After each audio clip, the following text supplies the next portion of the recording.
So much sad news coming from the southeastern region, and a lot of underground politics being played out that does not meet the normal eyes on a fine day. Hello, my people, welcome back to our channel. Right now, we're actually heading towards the southeast, and over the fact that for a while now it has been one issue or the other, and the fact that the newly created Eastern Security Network has actually rising up to the occasion of trying to protect their people, but it looks as if what we're having on ground is quite a different phenomena. Well, before we go into the news proper to find out what it is, some of the elites are saying concerning this matter and what needs to be done and what they're asking everyone to do right now. Like it, subscribe to our channel by clicking on the red subscribe button. Beside it, you see a bell notification icon. Please go ahead, click on it to get notified as soon as we update our channel on YouTube. Well, Chief Emmanuel Iwuanyanwu, the chairman, Council of Elders, Ohaneze Igbo, an apex Igbo sociocultural organization, has kicked against the menace of herdsmen in the southeast, particularly the recent massacre of Ebonyi citizens in their homes. Iwuanyanwu, who raised eyebrows over the development on Thursday in Owerri, when a young body was cut across the 36 states named Nigeria. That's the youth body cut across the 36 states named Nigerian Patriotic Youth Against Corruption and Transparency, gave him an award for his leadership style. The respected elder statesman, while expressing concern, said Imo State is currently under threat following security report that it is the next in line. Now that is one information we should take into close consideration. Is the next in line. Don't forget, Ebonyi has tested, Enugu has tested, Imo State, he's saying now, is the next in line. That means all things are on ground. Let's continue. He opined that in Igbo culture, an attack on one is an attack on the entire Igbo land.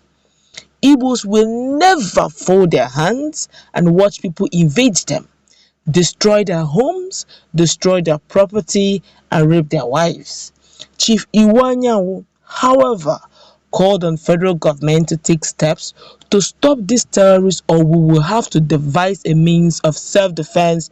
He said Igbos will not accept a situation where people will come, invade, and kill our people. He explained that as the elders of Igbo land directed that the President General of Ohaneze Igbo, Prof. George Obiozo, and Chairman of Governorship Forum, Engineer Dave Umahi, should call an emergency meeting of stakeholders, including the National Assembly. Honestly, I actually concur with this, but let's continue with the news. Well, Chief Iwuanyanwu said they are going to deliberate in the meeting on ways and means to protect Igbo people wherever they live. The meeting will also establish an emergency relief fund from where help can be given to people, he opined. Iwuanyanwu said this attack is very painful. During this invasion by so-called herdsmen, lives and property were destroyed. Up till now, the exact number of lives lost is not known, but eyewitnesses reported over 20 lives were lost. Hundreds of people in Ebonyi now homeless. We have passed through this journey and violence of war before, and we know it is a very painful and lonely journey. That is the reason all elders of Igbo land are passionate about peace and unity and want Nigeria restructured under new constitution that can protect every part of the country and create incentive for every part to develop their God-given potentials to benefit of their own people, of the people of Nigeria. That is quite a strong statement made by Chief Iwuanyanwu. But let's just quickly look at it from another perspective, very quickly. People have been condemning the attitude or the acts of ESN. But don't forget that no man, like he rightly said, will fold his hands, watch while his home is being destroyed, and watch while he's being rendered homeless. We have watched in amazement and in shock where the northern part of Nigeria is ravished. IDP camps, internally displaced persons, even in their country, is now normal in the northern part of Nigeria. And if, as he has rightly said, the youth fold their hands and watch, a replica of what is happening in the north will take place in the southeast. Now, while people are shouting that ESN is not legally recognized, honestly, the people of Southeast will back up ESN with everything they have if it is the only thing they've got to protect their land. So while people are shouting this, look, it is not just constitutional, it is human instinct to defend yourself under any form of guise. Look at what happened in Ebonyi State. Look at what is going on even in Enugu State. These guys, we keep hearing Fulani herdsmen. Each time it happens, they will say, no, this particular Fulani herdsmen are bandits from another country. How did they get an entrance? They come in with the hope they come in under the guise of cattle raras. And when it happens, Mitiala will distance themselves from this one, saying they are not part of the Mitiala Cattle Breeders Association, that's MACBAN. No, these ones are not our members. But yet, they commit mayhem in the name of cattle rearers, in the name of Fulani cattle rearers, which means if you cannot decipher who are your members or not, then we don't want any of them in that vicinity. We don't want any of them in the south, the whole of South.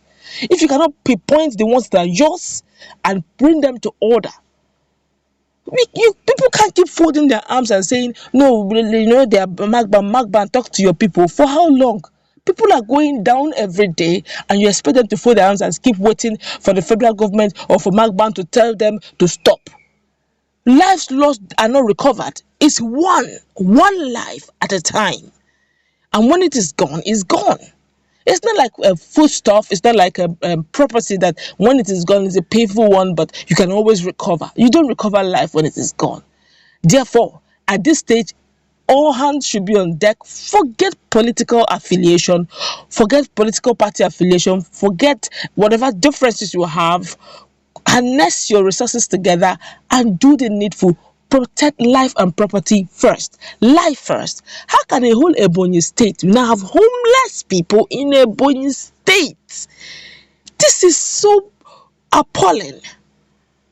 This is not the time to begin to play politics or play to the gallery. This is not the time for propaganda. This is not even the time to begin to condemn anybody who is trying to defend the land. This is the time to call for whoever that is on ground. Now, Governor David Umahi may now understand why the likes of Mazi Nnamdi Kanu, to a great extent, was proactive enough to produce or to create organizations like ESN, Eastern Security Network, just to help protect the people. Look at the Southwest. They are still bringing more security. They're not done yet, though. More security personnel are coming up every day. And they're not joking, because if you close, you can imagine what is happening now. So much, insecurity is springing up everywhere. Look at what happened to Soludo, Chukwemeka Soludo, the former ex Central Bank of Nigerian governor, CBN governor, actually. If not for, I don't know how he escaped it, but right there, even though he had oddlies and security agencies, they almost would have killed him. This is really sad. And I just hope that Chief Iwuanyanwu is speaking the mind of not just himself, not just only the political elite, but the mind of Ndi Igbos as a whole.